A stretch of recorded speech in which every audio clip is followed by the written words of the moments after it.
So hello guys, welcome back to the channel. तो guys, आप लोगों को हैशटैग के बारे में पता होगा, sell the Snyderverse to Netflix. जब से ये जैक स्नाइडर का किस्सा हुआ है, आप लोगों को पता ही है जैक स्नाइडर के बारे में, जिन्होंने man of steel, Batman versus Superman and justice league Snyder का डायरेक्ट की थी। बट फिर उसके बाद में कुछ इन लोगों के चक्करबाजी की वजह से ये मूवीज नहीं बना पाए थे। मैं बताता हूँ आपको क्या दिक्कत हुई थी। तो जो जैक स्नाइडर थी, उनकी लड़की ने सुसाइड कर लिया था, इस वजह से वो जस्टिस लीग को डायरेक्ट नहीं कर पाए थे और इसीलिए जो इस मूवी का काम था वो जॉश व्हीडन को दे दिया था। अब जॉश व्हीडन आए, उन्होंने अपने हिसाब से मूवी को डायरेक्ट किया, तो मूवी जो थी वो बहुत ज्यादा बेकार बनी थी। तो इस वजह से फिर लोगों ने थोड़े कैंपेन चलाए और थोड़ी मेहनत की, मतलब फंड रेजर चला के लोगों ने फंड इकट्ठे किए और उसके बाद में ये कहा कि जैक स्नाइडर का जो कट है, मतलब स्नाइडर कट, उसे रिलीज करो। वार्नर ब्रोस पे प्रेशर बनाया गया। फिर वार्नर ब्रोस ने वो justice league Snyder cut release भी की। वो उन लोगों का भी उसके पीछे अपना मकसद था एक, कि HBO मैक्स उन लोगों ने उस टाइम पे लॉन्च किया था, तो इस वजह से उन लोगों ने जस्टिस लीग स्नाइडर कट उस पर सेल की थी। कोई भी ले नहीं रहा था, मतलब HBO मैक्स की इतनी सेल कभी नहीं हुई थी जितनी जस्टिस लीग स्नाइडर कट की वजह से हुई थी। तो ये सारी कहानी थी। तो उसके बाद में क्या हुआ, जब जैक स्नाइडर चले गए DC में से, तो फिर अब जैक स्नाइडर ने DC छोड़ दिया। तो फिर उसके बाद में अब फैंस जो थे वो दो जगह बट गए। वो लोग, कुछ लोग कहने लगे कि हमें आगे जो भी देखना है वो सारा मतलब जैक स्नाइडर का ही देखना है, और यहाँ पे फिर जेम्स गन आ गए। अब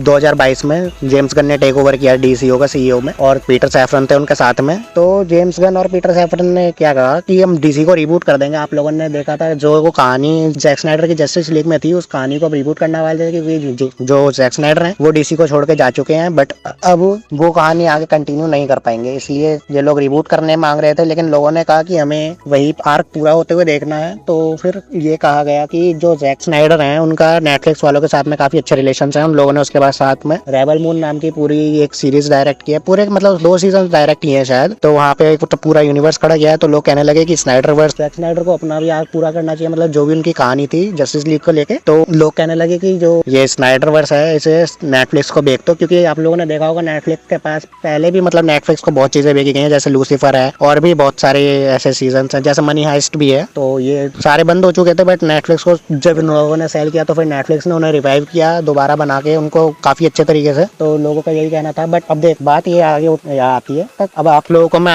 अभी की अपडेट देता हूँ ताजी ताजी। तो इसमें क्या हुआ, जो जैक स्नाइडर है, ये सब बातें मतलब जो है ये अक्टूबर तक की है, क्योंकि जेम्स गन उसके बाद ही आए थे, तो उन्होंने तभी टेक ओवर किया था ब्लैक एडम आने के बाद। तो अब हुआ क्या, अभी 2-3 दिन पहले जैक स्नाइडर ने एक दोबारा अपने ट्विटर पे ट्वीट किया, जिसमें लॉर्ड डार्कसाइड जो था, मतलब जस्टिस लीग का जो विलन था, मतलब विलन तो स्टेफन वुल्फ, बट जो उसके ऊपर था वो डार्कसाइड ही था। तो उसमें डार्कसाइड बोल रहा था save your date in your calendar, मतलब एक डेट दे रखी थी, मतलब 3 दिन के लिए, इसे अपने कैलेंडर में सेव करो। तो लोग दोबारा से ये लोग चीजें कहने लग गए कि हो सकता है स्नाइडरवर्स रिस्टोर हो जाए या जैक स्नाइडर उसके लिए कोई अपडेट दें। बट गाइस, मैं बताता हूँ आपको, ऐसा मे भी कुछ नहीं होने वाला है, हो भी सकता है, कुछ नहीं कह सकते। बट स्नाइडर कॉन एक किया जाता है जैक स्नाइडर की तरफ से, मतलब ये एक फंड रेजर इवेंट होता है जिसमें जैक स्नाइडर अपनी डायरेक्टेड की हुई मूवीज को चलाते हैं और लोग उन्हें देखते हैं और साथ में फंड्स देते हैं। तो हो सकता है जैक स्नाइडर का जो वो अपना 3 दिन मूवी चलाएं और उसमें उनके आंसर दें। तो जैक स्नाइडर का जो विजन है वो तो रिस्टोर नहीं होने वाला है। बाकी देखिए, होप कीजिए, शायद हो भी सकता है कि ऐसा कुछ हो जाए, हम तो होप ही कर सकते हैं। तो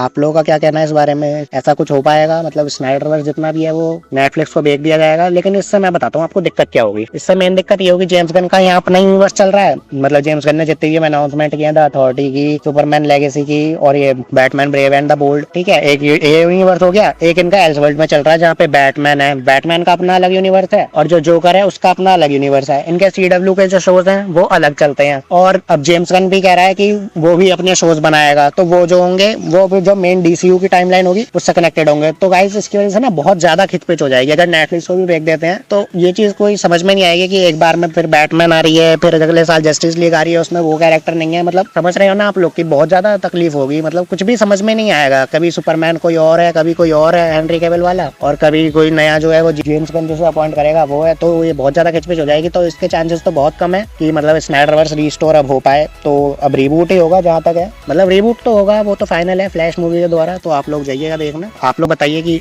आपको क्या लगता है, ऐसा कुछ हो सकता है या नहीं, हमें कमेंट करके जरूर बताओ। चैनल को लाइक शेयर एंड सब्सक्राइब करें। Thanks for watching.